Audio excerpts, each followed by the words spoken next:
When Ion Malik returned from his 4-day business trip, he expected nothing more than to find his factory operating like clockwork. What he didn't expect was a 10-foot wooden fence slicing his factory property in half like a butcher's cleaver. He slammed his car door shut and strode toward the bizarre wall, his boots crunching on gravel. The structure was new, fresh cement still curing at the base of the posts.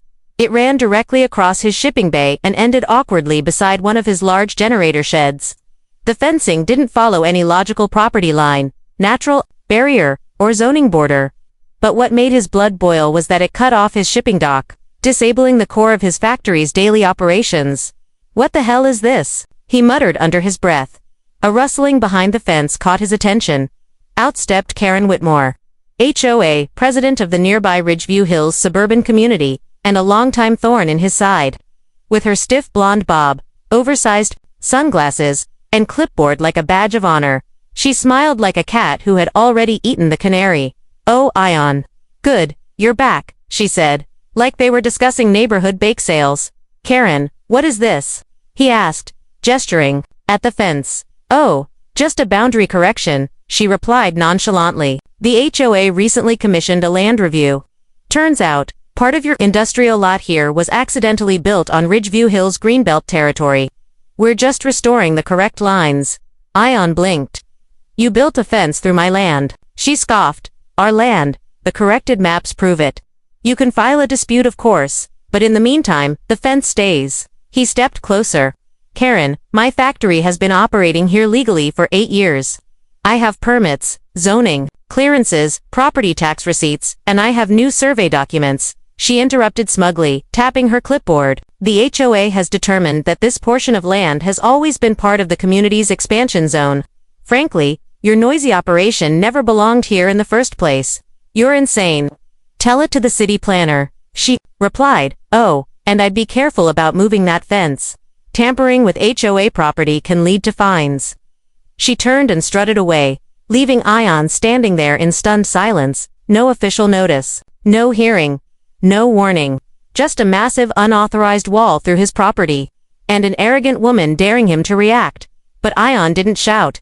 He didn't curse. He simply walked back to his office, pulled out a legal folder labeled Title and Ownership, Malik Industries Lot 47B, and set it down like a weapon. She thought this was over. She had no idea who she was dealing with. That evening, the hum of old fluorescent lights flickered overhead as Ion sat hunched over architectural blueprints and zoning maps. He compared them to the GPS survey records he had from his original land purchase maps that clearly outlined every inch of his property. Karen's new fence, cut 12 feet deep into his legal boundaries. Even worse, it blocked access to a shipment of imported German machine parts arriving next week. A shipment worth over $600,000. He ran his fingers across the blueprints, searching for flaws in her play. Then something caught his eye. An obscure permit request in the city archives, a temporary access adjustment signed 6 weeks ago by none other than K. Whitmore, Ridgeview, HOA president. It was a land beautification request. For known HOA land. "Gotcha," Ion whispered. She'd forged or manipulated a document to file a permit against his land, disguising it under municipal landscaping rules. And that meant one thing. This wasn't a mistake. It was premeditated theft. He opened a drawer and pulled out a flash drive labeled Surveillance Drone, Unit 2. He'd installed the aerial system last year after vandalism on the property. He prayed it still had historical recordings. Plugging it into his laptop, he clicked through the dates, and there it was. Footage from 5:17 a.m. 3 weeks ago, a crew of 6 men unloading fencing materials on his property. Karen standing behind them in a sun hat pointing where to dig. He paused the video on her face and smiled. "You messed up, Karen." Ion Malik didn't believe in fighting wars loudly. If Karen thought she could bulldoze her way into stealing his factory land, she was about to find out what quiet, calculated retaliation looked like. With drone footage in hand, Ion wasn't just angry, he was focused. But something still didn't add up. If Karen went through this much trouble, filed fraudulent paperwork, and physically constructed a fence on private industrial property, she was either stupid or backed by something bigger. He needed irrefutable proof, not just video of construction. He needed government-level clarity. And Ion happened to know a guy. 10:03 a.m., the call Riemann, Ion said, Pacing in his office, I need access. 2 recent satellite imaging high-res, full date stamps. Can you pull from your logistics grid? Remen, a friend who ran an international freight consultancy, whistled. You planning a missile strike? No. Just want to drop a legal nuke. All right, you'll have it within the hour. Exactly 54 minutes later, Ion received a secure zip file. He opened it, and there it was. A before and after satellite view of his land over the last 8 weeks. Updated weekly, he compared the May 1st snapshot to May 8th. And there it was, clear as day. A bare lot in one image, a massive wooden fence dissecting it in the next. He pulled in the GPS overlays. The fence was 11.6 feet inside his legally documented boundary. Not only that, the construction extended beyond the zoning line for residential jurisdiction. That meant Karen didn't just trespass, she violated zoning law, commercial code, and municipal construction limits. Now, it wasn't just a civil issue, it was criminal. 2:12 p.m. Karen's next mistake, as if summoned by fate, Karen returned to the fence that afternoon, flanked by 2 HOA board members, Mr. Longwood, a real estate agent with slicked back hair, and Mrs. Sims, who wore a clipboard like it was a sidearm. Karen had on her I'm in charge sunglasses. Again, Ion walked out slowly, hands in his pockets, calm, controlled, dangerous. Well, Karen said loudly, for the benefit of her entourage, still trespassing. Ion didn't blink. Actually, I'm just here to witness a crime scene, she sneered. Do you honestly think anyone's going to believe your fake documents? The HOA submitted our boundary claims to the city office 2 weeks ago. Which office? He asked. She hesitated for a fraction of a second, just long enough. Doesn't matter. It's already filed. Strange, Ion said, because I just spoke to City Zoning Director Patel, who confirmed no such change request exists. In fact, your little land beautification permit was filed under a residential tree planting clause, not commercial zoning. That alone is enough to get you barred from future permit filings. The board members exchanged glances. Karen tried to maintain her icy front. We have survey data that supports our claim. Oh, I'm sure you do, he interrupted. From your cousin's landscaping business? He pulled out a flash drive and handed it to Mrs. Sims. On this drive, time-stamped drone footage showing your crew trespassing. Satellite images proving my boundary, and legal zoning overlays. I've submitted identical evidence to a judge this morning, who has already signed an emergency injunction against Ridgeview Hills HOA. Karen's face went slack. And since you decided to touch industrial land with unauthorized construction, Ion added, the city's commercial fraud division will be paying you a visit. Climax twist as Karen opened her mouth to speak, a black SUV pulled into the lot. 2 uniformed city inspectors stepped out, one holding a clipboard, the other with a measuring wheel. Miss Whitmore, the taller one asked. We're here to verify a complaint of boundary fraud and unauthorized construction on commercial property. Karen's smile shattered. The board members stepped back, suddenly very interested in their shoelaces. The inspector looked over at Ion. Mr. Malik, can you confirm which line was crossed? Ion pointed, and in that moment, under the hot afternoon sun, surrounded by silence and law, the line in the sand wasn't just literal, it was legal. Karen had crossed it, and now, he had the proof to bury her. Ending hook, as the inspectors photographed the site and began taking Karen's statement. Ion received a text. From unknown, she wasn't working alone. Meet me tonight, you're being watched. A chill ran through his spine. This wasn't over. This fence was only step 1. The message haunted Ion all day. She wasn't working alone. Meet me tonight, you're being watched. No name, no number, just those 12 words. The rational part of him screamed scam, but something about the timing, right after the inspectors showed up, felt too precise to ignore. By 9:27 p.m., he found himself parked outside a dusty old diner on the edge of town. Neon flickered over the door like a heartbeat. Inside, only one table was occupied, a man with a leather folder, half hidden beneath a baseball cap. Mr. Malik, the man said as Ion approached. Sit, we don't have much time. Who? Are you someone who used to work inside the Ridgeview HOA? Someone who saw too much? He pushed the folder across the table. Ion opened it slowly. Inside were dozens of documents, emails, blueprints, and something that made his blood run cold. A proposed site map for the Ridgeview Hills expansion plan. Phase 2. The map showed luxury townhomes and recreational centers.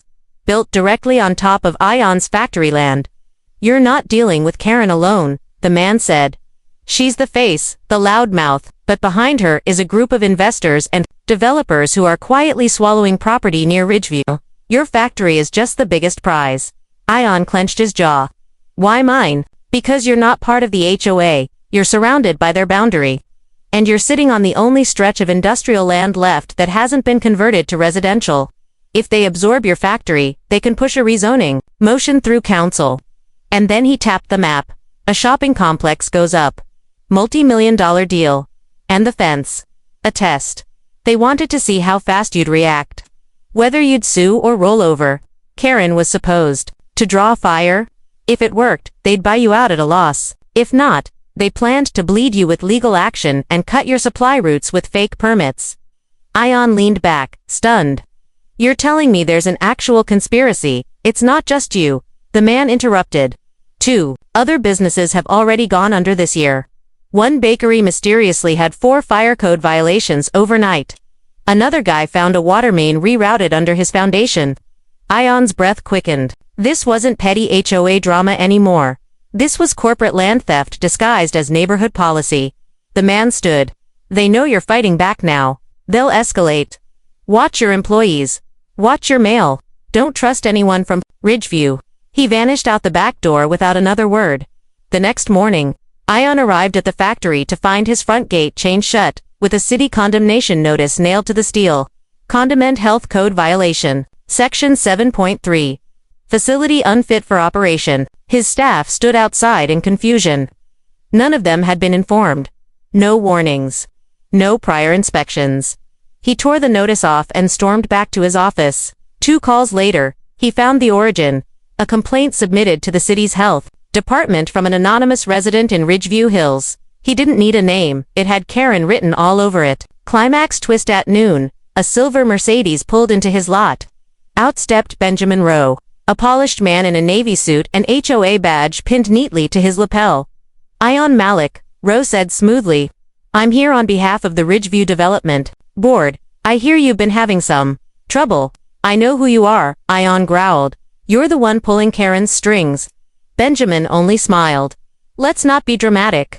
I came to offer you a solution." He handed over a buyout contract, just over 1/3 the market value of Ion's land. "Sign this, and everything goes away. We'll even remove the fence." Ion didn't even look at it. "I'm not selling." Benjamin's smile faded. "Just a hair. Then I suggest you find a very good attorney. Because you're about to be buried under paperwork." He got into his car and drove away, leaving tire marks on the pavement and a storm brewing behind him. Ending hook. Ion looked down at the buyout contract, then up at the surveillance camera mounted on his factory wall. That's when he noticed it. The feed was offline, the wires had been cut. They weren't just fighting dirty, they were getting inside. The next few days felt like a countdown. Ion had lawyers digging into forged permits, engineers documenting boundary violations, and even a retired city clerk helping him identify backdoor zoning attempts. But none of that prepared him for what happened. Thursday night, it began with a power flicker. The factory lights dimmed around 1:13 a.m., just a hiccup, barely enough to trigger the backup generator. But for Ion, who'd been sleeping in his upstairs office since the condemnation notice, it was enough to wake him. He checked the monitors. No feed. Again, cameras were still dead from the last wire cut. A security firm was scheduled to install new ones the next day. He stepped into the hallway. The silence wasn't right. The cooling fans near the main server room weren't humming, and the soft buzz of the breaker panel, gone. He felt it before he saw it. The smell. Burning plastic. He ran toward the source, the old electrical maintenance closet, and yanked open the door. Inside, a rag soaked in oil smoldered beneath a panel of tripped breakers. Melted wire insulation dangled like vines. The fire hadn't caught yet, but someone had tried. This wasn't an accident. It was arson prep. Ion didn't hesitate. He grabbed a fire extinguisher, killed the heat, and vented the smoke. Then he saw it. A footprint in the soot near the rag. Small, narrow, and clearly indoor shoes. Someone had slipped inside, quietly, knowing the exact location of the weakest fuse point in the building. This was sabotage. From someone who knew his layout, the inside man. Sunrise. He gathered his top 3 supervisors and cross-referenced night shift logs. Only one name stood out. Bill, a mid-level tech who'd been hired just 2 months ago through a third-party staffing agency. Seemed loyal, quiet, but he worked the night shift rotation and had been the only one on break. During the blackout, Ion checked security logs. Bill had no recorded re-entry to the break room. He checked the hallway camera, which had a separate battery feed. At 1:11 a.m., a shadow passed in front of the camera, face obscured, but the same height, build, and shoes as Bill, but the nail in the coffin. A text sent from Bill's phone 2 hours later, intercepted through an IT sweep Ion had requested. Fuse. Trick didn't work. We'll try again when cams are back online. Need final payment. The number traced to an encrypted Ridgeview HOA burner line.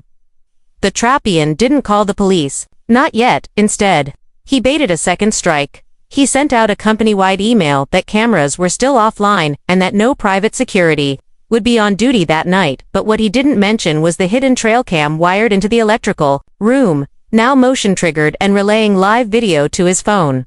That night, he waited. 1:46 a.m. Movement, the camera feed lit up. There he was, Bill, gloved, sweating, holding a small bottle of accelerant. He knelt beside the same breaker and reached for the soaked rag again. This time, Ion was already waiting. With a pipe in hand, he stepped into the room. Looking for this, he said, holding up Bill's KEYCARD. BILAL, froze to snapped on, and private security emerged from both sides of the hallway. Tasers drawn. You're not Ridgeview. You're just a tool, Ion muttered, eyes burning with fury. Tell Karen this factory doesn't burn down, it fights back. Bill didn't say a word. He was too busy being cuffed and dragged away. Ending hook. The next morning, Ion received an envelope slid under his office door. No name, no return address. Just a photo inside of his wife's car, parked outside their daughter's school. On the back, a handwritten message. Back off. Or next time, we don't miss. This wasn't business anymore, this was war. By now, Ion Malik wasn't just fighting for his land, he was fighting for his family's safety, his employees' livelihoods, and his right to exist, without being bullied by Karen's HOA cartel. The attempted arson, the envelope with the threat, the fake condemnation notice, each one escalated the war. But the courtroom was next, and Ion planned to bring every piece of evidence he had. The hearing it was Monday morning, cool, overcast, and tense. Inside Municipal Courtroom 3B. Karen sat flanked by two smug HOA attorneys and the ever-composed Benjamin Rowe. They looked relaxed. Too relaxed as Ion took his seat beside his legal counsel, Ms. Qureshi. He noticed a thick envelope resting on their table, labeled, rebuttal. Emergency motion to dismiss. What's that? He whispered. They're going to try to throw out your injunction, she said grimly. They'll claim you forged the satellite images. What? They subpoenaed a private contractor to dispute the timestamps right on cue. Benjamin rose to his feet and addressed the judge. Your Honor, we move to dismiss Mr. Malik's injunction. The evidence he submitted, specifically, the aerial footage, cannot be verified. Our expert will testify that the metadata can be manipulated. Furthermore, the Ridgeview HOA maintains legal precedent via a 2002 shared boundary variance. That objection. Ms. Qureshi stood. Your Honor, the 2002 variance was nullified in 2011. After Ridgeview lost annexation rights to that zone. I have the court ruling right here. The judge held up a hand. Enough. I want to see proof. From both of you. Let's take a 15-minute recess. Twist in the lobby as the courtroom emptied for recess. A short, red-faced man in a blue postal uniform approached Ion. Mr. Malik. Yes. He handed over a small folder, whispering, someone said you'd know what to do with this. Said you'd recognize the initials RC. Ion's heart skipped. RC Manchowdhury, his logistics contact, who provided the satellite images. Inside the folder was a printed document with a government seal and two attached images, one stamped by the Pakistan Space and Upper Atmosphere Research Commission, SUPARCO, and the other by a Swiss Earth monitoring NGO. Each included satellite timestamps, metadata logs, and third-party validation signatures. Both verified the construction happened illegally after boundary breach. Best of all, these were not from U.S. sources. They couldn't be claimed as tampered by the Ridgeview contractors. AYAA, and returned to the courtroom just before recess ended, slid the file to Ms. Qureshi, and whispered, tell the judge these came from two international agencies. Chain of custody logs included courtroom clash, The judge reviewed the folder slowly. Rowe tried to protest. Objection, Your Honor. These were not pre-disclosed in the Mr. Rowe, the judge snapped. Unless you're claiming foreign governments are conspiring against your homeowners association, I suggest you sit down. Karen's face turned ghostly pale. Her lawyers whispered furiously. Benjamin's smile vanished. The judge continued. Given this third-party validation and the aggressive timeline of Ridgeview's fencing activity, this court finds the HOA in clear violation of zoning law and trespass statutes. He struck his gavel. Emergency injunction granted. Fence removal will begin in 72 hours. This court is now adjourned. Cheers broke out in the back of the courtroom. Ion's staff had come to witness the verdict. Karen stormed out without a word, trailed by her now panicking lawyers. Ending twist. Back in his car, Ion received a new email. Subject, We're not done. Look into parcel 17B, and hurry. Attached was a zoning map, with a red circle around the utility access point that supplied water and power to his entire facility. His victory was short-lived. They had another move planned, and parcel 17B wasn't just connected to his land, it was about to be sold. Under a fake name, Ayaan stared at the zoning map on his screen. Parcel 17B. A narrow strip of land he'd never paid attention to until now. Just a 40-foot wide piece of undeveloped brush between his factory's rear lot and the Ridgeview Hills border. But what most people didn't know was this. All utility lines feeding his factory water, gas, even the fiber optic cables ran directly through it. If someone owned it, they could choke him off without ever stepping onto his land. And according to the anonymous email, someone already had. The search for the buyer the next morning. Ion called his contact in the zoning office, Mrs. Kamal, an old friend of his father's. She answered in a whisper, clearly paranoid. They filed the ownership under an LLC, registered 2 weeks ago. No names. Can you tell me who signed the deed transfer? She hesitated. There's a notary seal. Signed by a Carla Benson, same notary Ridgeview uses for all their transactions. Karen again. And the buyer.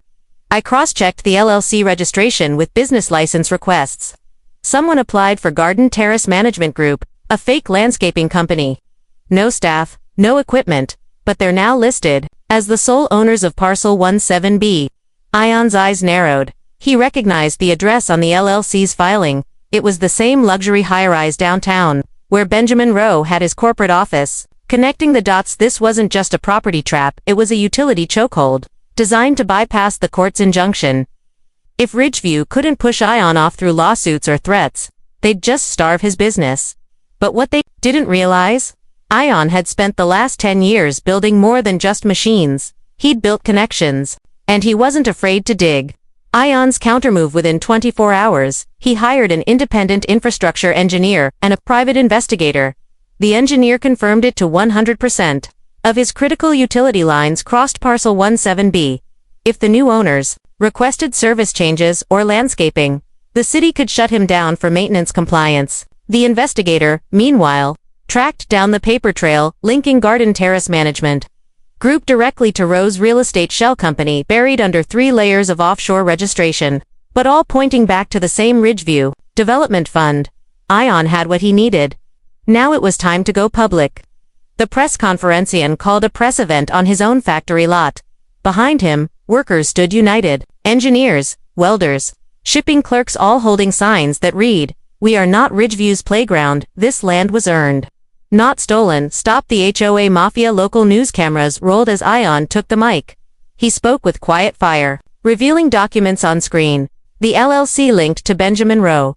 The hidden utility lines on parcel 17B. The attempted arson, caught on camera. And the foreign satellite proof that forced the court's hand. Then he dropped the final bomb. Parcel 17B is Ridgeview's last move. But they forgot one thing. The people of this city don't bend to bullies. Ending hook. That night, after the press conference, Ion received a voicemail from an unknown number. "You want a war? Fine. You've got one.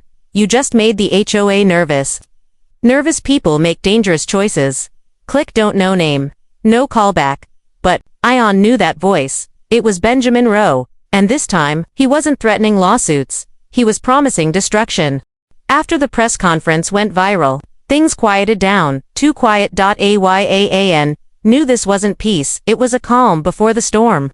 He'd humiliated Ridgeview publicly, exposed Benjamin Rowe's shady land grab, and rallied the city behind him. But Karen and her HOA weren't done. They weren't just after his land anymore. Now it was revenge. The night it went dark, it was a Thursday, 3 days after the press conference. Just past 10 p.m.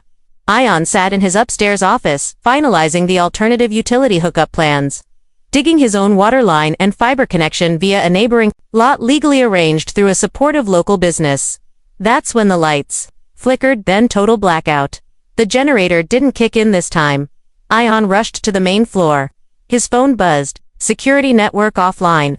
Back door. Motion alert triggered. Then came the smell smoke. Again. But this time, it was coming from 2 places at once. He sprinted toward the east wing, the machine shop, just in time to see the emergency fire suppressors had been disabled. A slow flame crept up from a pile of oily rags under the lathe machine. Across the building, a second fire had started in the server room. This wasn't random, this was a coordinated strike. A fight in the dark. Hein grabbed the fire extinguisher and doused the flame. Just as someone burst through the rear emergency door, a masked figure, holding a crowbar and moving with intent. They weren't there to steal. They were there to wreck. Ion ducked the first swing and tackled the intruder. The crowbar clanged across the concrete floor. The mask fell off. It was Haris, one of Ion's own part-time workers, recently hired, on Billow's recommendation. "You!" Ion yelled, stunned. "Why?" Haris spat blood and hissed. "You should have stayed quiet. You're not one of them. You don't win against them." Security burst in seconds later and pinned him down. The puzzle comes together under interrogation. Haris cracked. He'd been paid off by Ridgeview, specifically by Karen, to create multiple entry points, tamper with equipment, and plant the arson tools. His goal: disable the factory long enough for emergency safety inspections to shut the place down again. But more disturbingly, he admitted to something worse. They've already started transferring control of Parcel 17B's utility rights to a third party, some private defense contractor tied to Rowe. Once it's approved, they'll reroute everything. You'll have no water, no data, no power. Even if you rebuild, you'll be operating in a dead zone. Ridgeview was turning the screws one last time. Ion had exposed them, so now they were trying to crush his factory into silence. But the real dagger came the next morning. Ion received a call from the zoning board. "We've reviewed your petition to block Ridgeview's acquisition of Parcel 17B. The agent said coldly, "Your request is denied. The new owner has legal control. Your alternative hookup plan is now in conflict with municipal code." "What? Who signed that approval?" There was a pause. "It was an override, issued by someone from inside your advisory team. Name, Sami Murtaza." Ion's breath caught in his throat. Sami, his cousin, his lifelong friend, his CFO. He had access to everything, and he'd just sold him out. Ending hook. That evening, Ion confronted Sami. The office was empty, but on his desk sat a flash drive.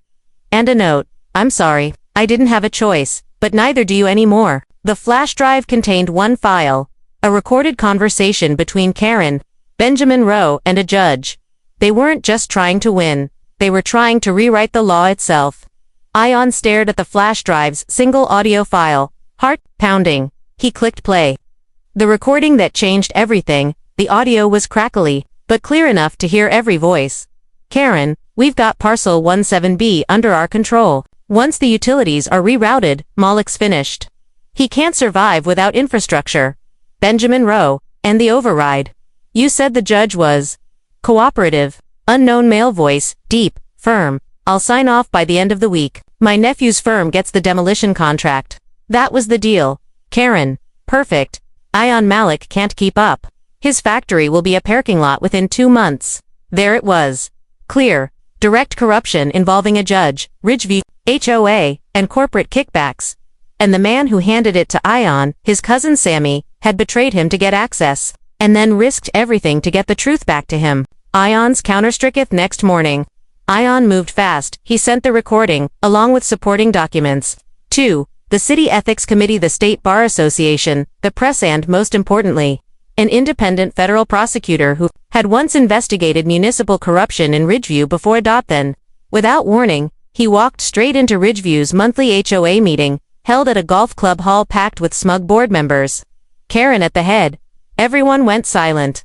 Ion didn't raise his voice. He didn't bring security. He brought a projector, and he played the recording live, loud, in front of 40 stunned Ridgeview residents. Gasps, shouts, phones whipped out to record. Karen's face drained of color. Benjamin Rose stood, snarling, "Turn that off. That's private." But it was too late. A viral moment had just been born. The fallout within 48 hours. The judge was suspended pending investigation. The override order on Parcel 17B was nullified. All utility chokehold plans were dismantled by court injunction, and the Ridgeview HOA dissolved by emergency city order. Karen tried to claim innocence, blaming Roe. Roe tried to blame rogue board members. But it didn't matter. The FBI raided Ridgeview's offices. News vans swarmed the gates. Ion Malek's factory became the symbol of resistance, rebuilding, but not forgetting weeks past. The factory was restored, power reconnected. His cousin Sammy quietly returned, shamefaced. Why? Ion asked him one morning. Sammy replied softly, "They threatened my daughter's school, but after I saw what they were really doing, I couldn't stay silent." Ion nodded. "You made it right. That's what matters." And then he handed him a folder. "You're still CFO. We start fresh. But no more secrets." The ending twist. Reversal of power 3 months later.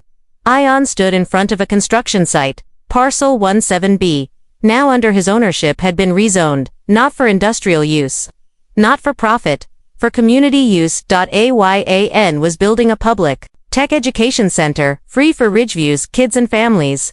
The same ones Karen's HOA used to bully. At the groundbreaking, a news reporter asked, "After everything they did, why help this neighborhood?" Ion smiled. "Because the ones who suffer under HOAs are often the ones who never had a say in them. Now they do." He looked toward the crowd and saw former Ridgeview residents clapping, some in tears. Final scene, full circle. Ion walked back to his car. A sleek black SUV pulled up. Inside was Benjamin Rowe, pale, thinner, no longer smug. He rolled down the window. "You think this is over?" Ion leaned in calmly. "It's already over. You just don't know it yet." Then he handed Rowe a court summons, class action lawsuit, Malek versus Ridgeview Holdings, and walked away, never looking back.